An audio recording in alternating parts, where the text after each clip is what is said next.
Hello, welcome to this very special edition of the Pace Report. Reporting live here at the Jazz Standard here in New York City. This week, blessing the band stage is drummer and composer Lenny White. And this week, he's taking part in a very special birthday celebration in which he's performing with three different ensembles this week. One kicking off with the trio featuring the legendary Ron Carter on bass, as well as Patrice Rushen on piano. Also, he'll be performing with his quintet, which features the likes of Foley, Patrice Rushen, and Benny Maupin, and the list goes on with special guests this week. We sat down earlier and we talked about and reflected his time as a musician, reflect on what he's brought to the music and what he continues to do to the music to keep this music vibrant as well as viable to not just his music fans, but also him as a musician. So sit back, relax, and enjoy the sounds and celebration of Mr. Lenny White's birthday celebration here at the Jazz Standard here in New York City, here on the Pace Report.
Lenny, happy birthday.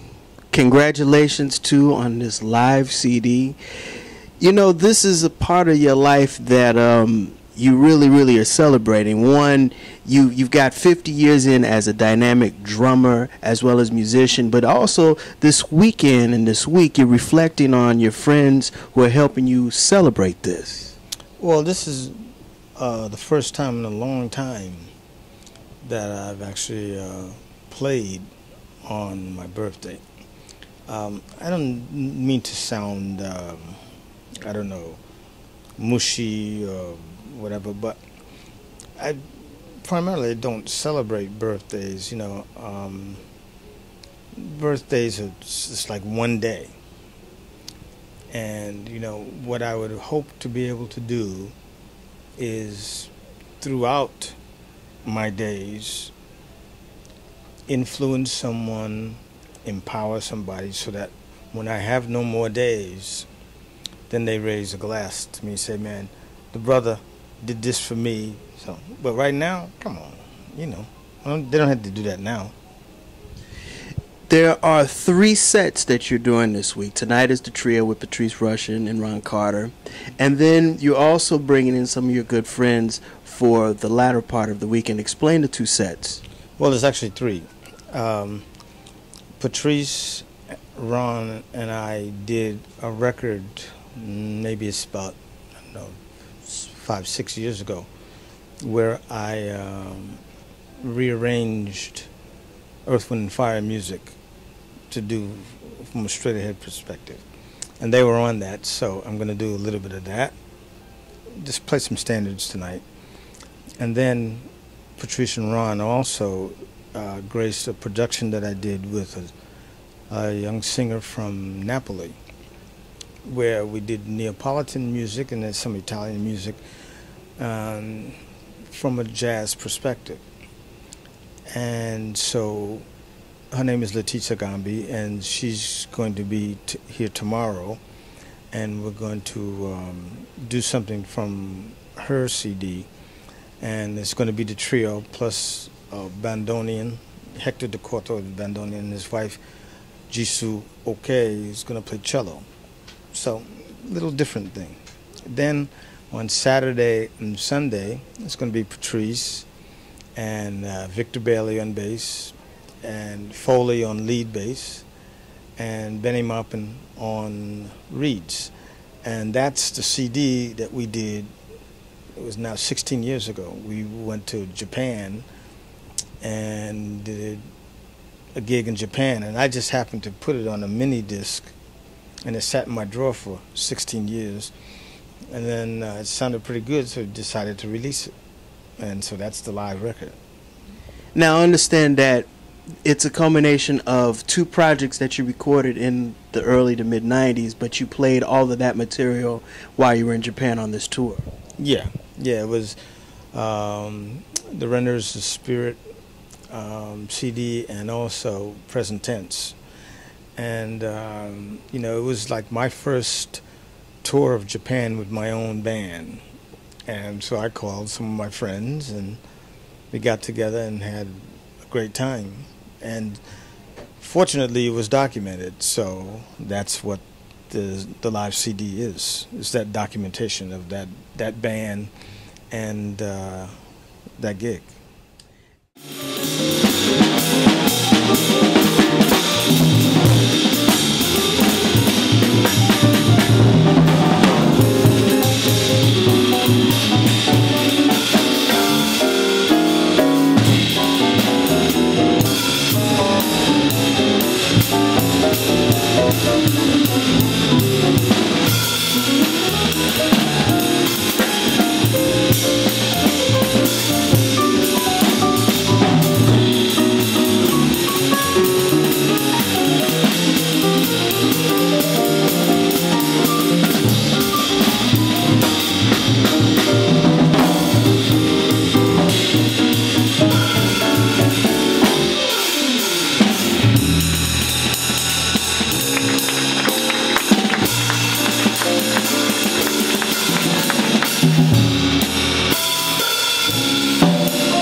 You know, I'm looking at you now, and I know your music fans are going to see this. You're going to see Ron Carter, Mr. Carter, on the band stage with you. God bass. God bass. It's kind of full circle because when you first started, you know, he was at that first date when you recorded. Well, he wasn't at the first date, but yes, he was at the second. And you know, that's why it's kind of special to me because, you know, Ron has been very influential to me, aside from all the other musicians that he's been influential to. But he's been influential to me because, I mean, I grew up learning a lot about the music by playing with him, you know, and so it is kind of full circle that we come back, and I asked him to do this, and like, you know, he said, sure, for you, and that was special for me, you know. Now, the first date was Miles Davis, Bitches Brew, and then the second session was Red Clay. Well, yeah, I mean, there was a session that I did in between there. It was called Raw Root by saxophone player. I forgot his name now. But, yeah, Ron was on that Red Clay date. And then, you know, like Freddie Hubbard had called me up and said, can you make a record date? And I said, yeah. I asked him, who's on it? And he said, Ron Carter, Herbie Hancock, and Joe Anderson. And I was like, wow. So, you know, it was special, you know. You know, Lenny, your whole career has been about bringing a very different element to not just playing the drums, but also the music that you grew up, that you tied into your music. How easy and how hard has that been throughout your 40 years doing this?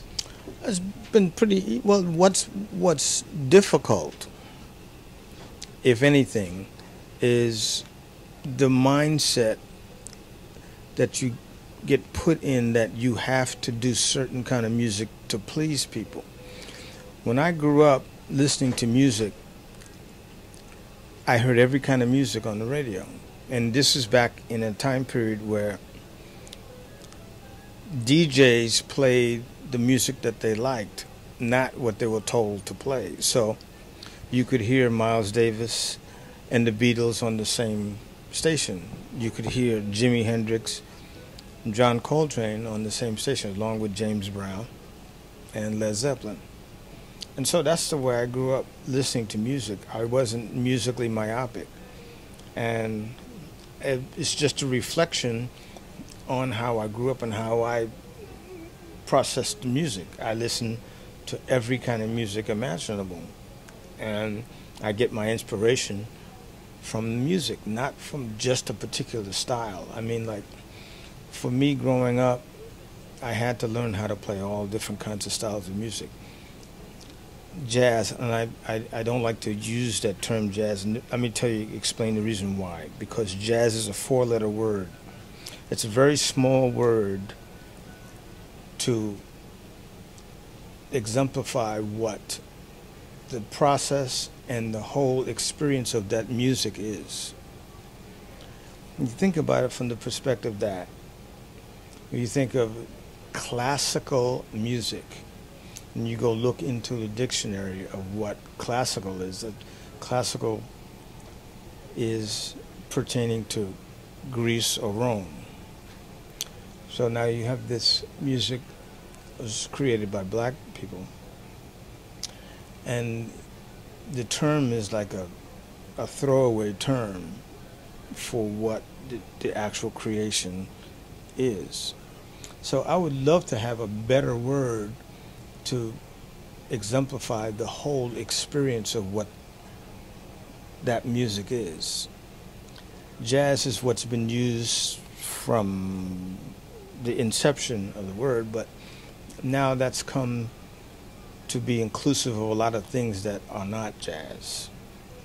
So I listen to every kind of music, and me processing all the kinds of music that I listen to comes out as being my interpretation of music. I don't know what the word is. So that's why, you know, you and Stanley Clarke and a legion of your contemporaries that came out in the early 70s, you were really the hybrid. You were the generation that was bringing the funk and the soul and the rock to jazz music. Well, yes. I mean, that was we processed the music, and it came out the way it came out. You know, it's very interesting because the labels were put on it afterwards. We just played the music, and it came out the way it did, and then everybody said, "Oh, that's this, and that's that," and whatever. And you know, again, the fact is, you categorize things. You can kind of direct people to say, "Okay, well, that's I like that, or I like that." I mean, but in the spectrum of someone learning to appreciate art, they appreciate all of art, and they appreciate the act of creating art, not just what it is that's done. That's, I don't know, that process of, okay, the end result is this, and that puts this in that category or that category. It's not the case. I mean, you know, I met Patrice when she was, what, 15, 16 years old. And, you know, her grasp of quote-unquote jazz music and all the other things that were around at the time, now she does film scores and, you know, I mean, so how can you be so myopic to say, well, like, you're this or you're that or you're that? It's not like that, you know? And I think for me what's kind of great is, like, I've surrounded myself with musicians that thought like me. I mean, Miles Davis, man, Miles Davis, the same guy who made music with Charlie Parker, then made Kinda Blue. And then 10 years after he made Kinda Blue, he made Bitches Brew. So he's always listened to all different kinds of musics, not just this or that. What he played, they put a label on what he played. So that's the situation. We play what we play, and then they put a label on it. But what I wanted to do these 4 days is play my musical directions, and there are many. I'm not just this. People call what I play, they call it what they call it.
You know, they hail you and Billy Cobham as two of the drummers that kind of changed the whole vernacular of how drums were incorporated in the music.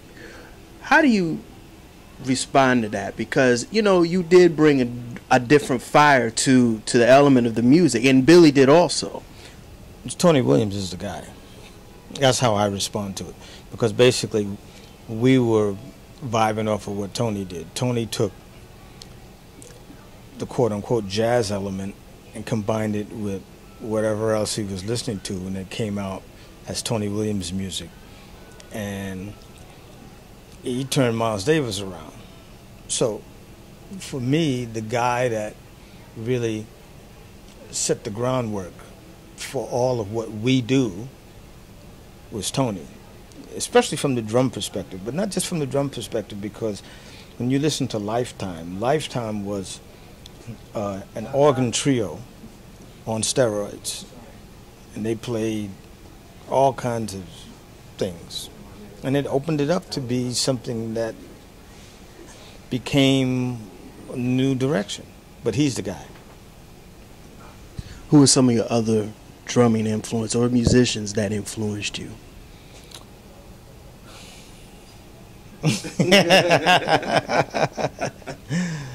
Mr. Carter.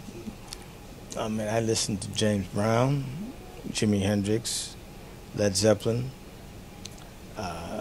Maurice Ravel, Claude Debussy, of course Miles Davis, John Coltrane.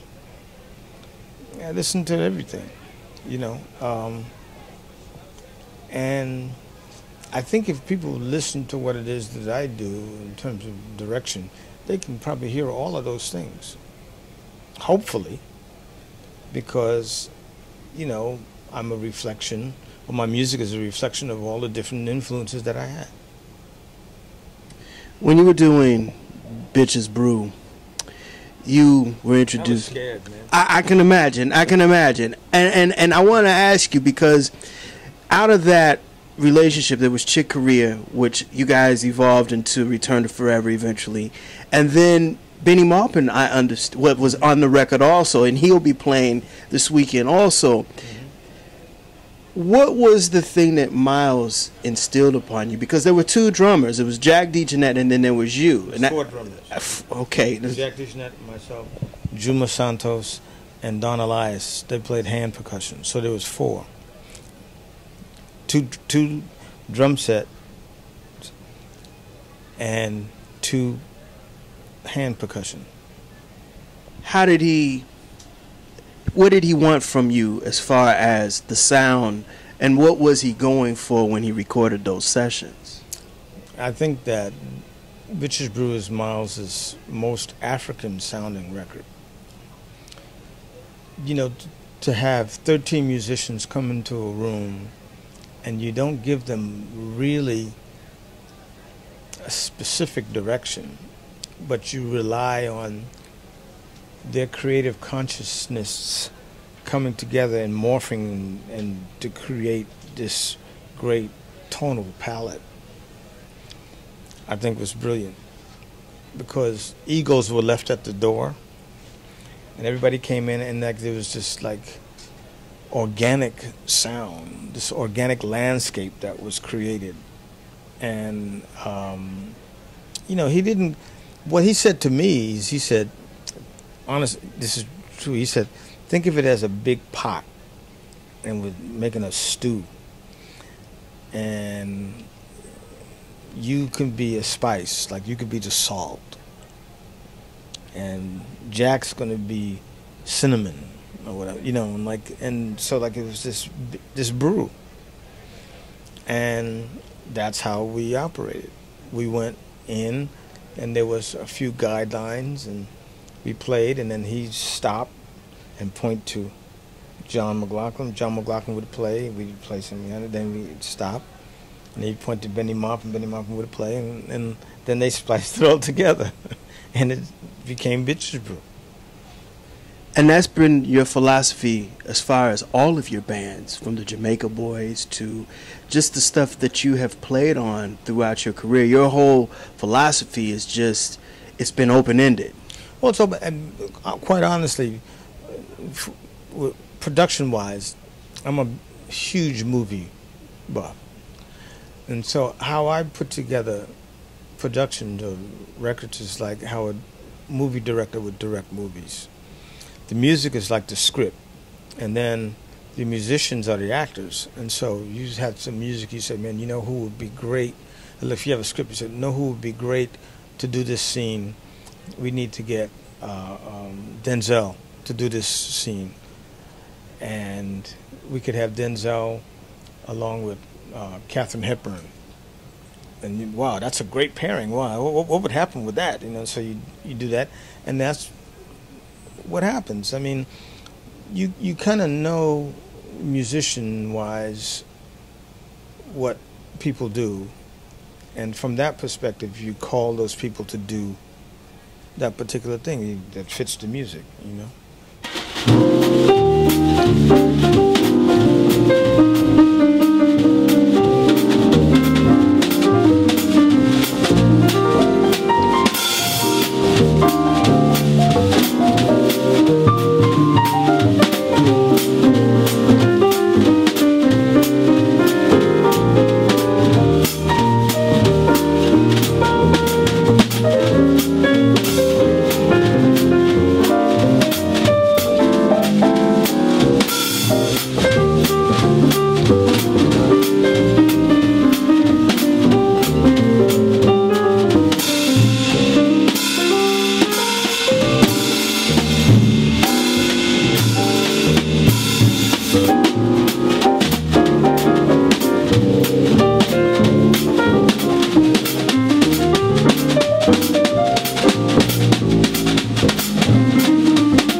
That'll do it again for another edition of the Pace Report, reporting live here at the Jazz Standard here in New York City. I'd like to personally thank Lenny White for his time, as well as the staff and management here at the Jazz Standard for their warm hospitality. As always, please visit my website, www.thepacereport.com, for my weekly column, as well as my past segments. Until next time, remember, if it's in the groove, it'll make you move. Until next time, peace.